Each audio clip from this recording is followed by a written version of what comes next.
بسم اللہ الرحمن الرحیم۔ السلام علیکم دوستو، شب برات کیا ہے؟ شب برات بہت ہی برکت اور عظمت والی رات ہے۔ اس رات اللہ تعالیٰ اپنے بندوں پر خاص رحم و کرم فرماتا ہے، لاکھوں گنہگاروں کو معاف کر دیا جاتا ہے۔ یہ دعا قبول ہونے اور رزق تقسیم ہونے، روزی ملنے کی رات ہے۔ اس رات جو بھی رزق میں، روزی میں برکت کی دعا مانگی جاتی ہے، اللہ اسے قبول کرتا ہے۔ ہمارے پیارے آقا مکی مدنی مصطفیٰ صلی اللہ تعالی علیہ وآلہ وسلم نے فرمایا، اللہ کریم 4 راتوں میں بھلائیوں کے دروازے کھول دیتا ہے۔ نمبر 1 بقرعید کی رات، نمبر 2 عید الفطر کی رات، نمبر 3 شعبان کی 15ویں رات کی اس رات میں مرنے والوں کے نام، لوگوں کا رزق اور حج کرنے والوں کے نام لکھے جاتے ہیں۔ نمبر 4 عرفہ یعنی 9 ذی الحجہ کی رات۔ شعب الایمان میں حدیث پاک ہے، ہمارے آقا و مولا مکی مدنی مصطفیٰ صلی اللہ تعالی علیہ وآلہ وسلم نے فرمایا، 15 شعبان کی رات یعنی شب برات کو ایک پکارنے والا پکارتا ہے کوئی مغفرت چاہنے والا کہ اس کی مغفرت کر دی جائے، ہے کوئی مانگنے والا کہ اسے عطا کیا جائے۔ بس بدکار عورت اور مشرک کے علاوہ جو بندہ جو بھی حاجت طلب کرتا ہے، مانگتا ہے، اس کی حاجت پوری کر دی جاتی ہے۔ حجت الاسلام امام محمد بن محمد غزالی رحمۃ اللہ علیہ فرماتے ہیں، کہا گیا ہے کہ جیسے مسلمانوں کے لیے عید کے 2 دن ہیں، ویسے ہی آسمان کے فرشتوں کے لیے 2 راتیں عید کی ہیں۔ نمبر 1 شب برات، نمبر 2 شب قدر۔ میرے دوستو، شب برات عبادت کی رات ہے۔ اس رات کو دل سے غفلت، لاپرواہی کے پردے ہٹا کر اللہ پاک کی یاد میں گزارنا خوش قسمتی ہے۔ اللہ پاک کے آخری نبی رسول ہاشمی صلی اللہ تعالی علیہ وآلہ وسلم نے فرمایا، جس نے 5 راتوں کو زندہ کیا یعنی رات جاگ کر عبادت میں گزاری، اس کے لیے جنت واجب ہو جاتی ہے۔ نمبر 1 ترویہ یعنی 8 ذی الحجہ کی رات، نمبر 2 عرفہ یعنی 9 ذی الحجہ کی رات، نمبر 3 عید الاضحیٰ یعنی 10 ذی الحجہ کی رات، نمبر 4 عید الفطر، نمبر 5 نصف شعبان کی رات۔ امام فخر الدین رازی رحمۃ اللہ علیہ تفسیر کبیر میں فرماتے ہیں، شب برات کی 5 خصوصیات ہیں۔ نمبر 1 اس رات ہر حکمت والا کام بانٹ دیا جاتا ہے، جیسے آئندہ سال کسے کتنی روزی دی جائے گی، کون خوش نصیب حج کرے گا، کون مرے گا، کون زندہ رہے گا وغیرہ، سب کچھ فرشتوں کو بتا کر اس کام پر ان کی ڈیوٹیاں لگا دی جاتی ہیں۔ اللہ پاک کے آخری نبی رسول ہاشمی صلی اللہ تعالی علیہ وآلہ وسلم نے فرمایا، جو بندہ شب برات میں 100 رکعت نوافل پڑھے، اللہ پاک اس کے پاس 100 فرشتے بھیجتا ہے، ان میں سے 30 فرشتے اسے جنت کی بشارت دیتے ہیں، خوشخبری دیتے ہیں، 30 فرشتے اسے جہنم سے آزادی کی خوشخبری سناتے ہیں، اور 30 فرشتے اسے دنیاوی آفات سے بچاتے ہیں، اور 10 فرشتے اس کی شیطان سے حفاظت کرتے ہیں۔ اللہ اللہ، میرے دوستو، کیسی خوش قسمتی کی بات ہے۔ لیکن افسوس، ہمارے یہاں لوگ جہنم کی آگ سے آزادی کی اس رات آتش بازی کرتے ہیں، پٹاخے پھوڑتے ہیں اور بہت سے گناہوں بھرے کام کرتے ہیں۔ شب برات خصوصیت کے ساتھ عبادت کی رات ہے، اس لیے اس بابرکت رات میں گناہوں سے بچ کر عبادت میں لگے رہنا ہی سعادت ہے، خوش قسمتی ہے۔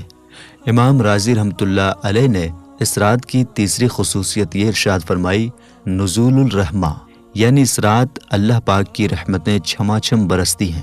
اس رات امت مسلمہ کی بخشش کر کے انہیں جہنم سے آزادی عطا کی جاتی ہے۔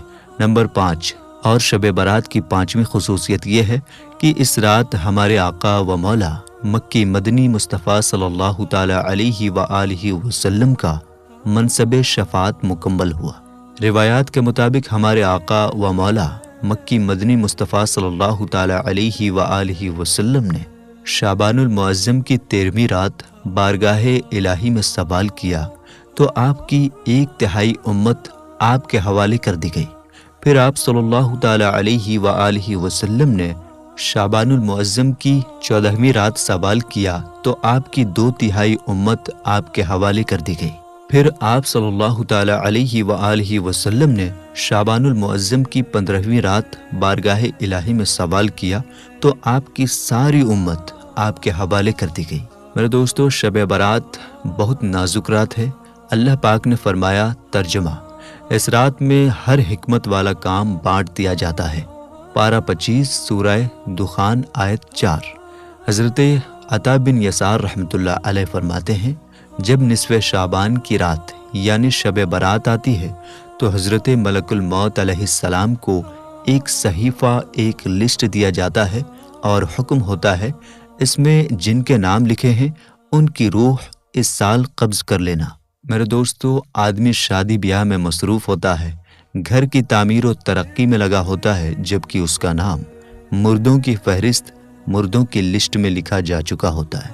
دوستو، شب برات کی رات ہمارے اچھے اور برے کاموں کا لیکھا جوکھا بدلا جاتا ہے، لہٰذا اس رات کی برکتیں لوٹنے اور مغفرت و بخشش کی خیرات پانے کے لیے بہتر ہے کہ شب برات آنے سے پہلے یہ 3 کام ضرور کر لیے جائیں۔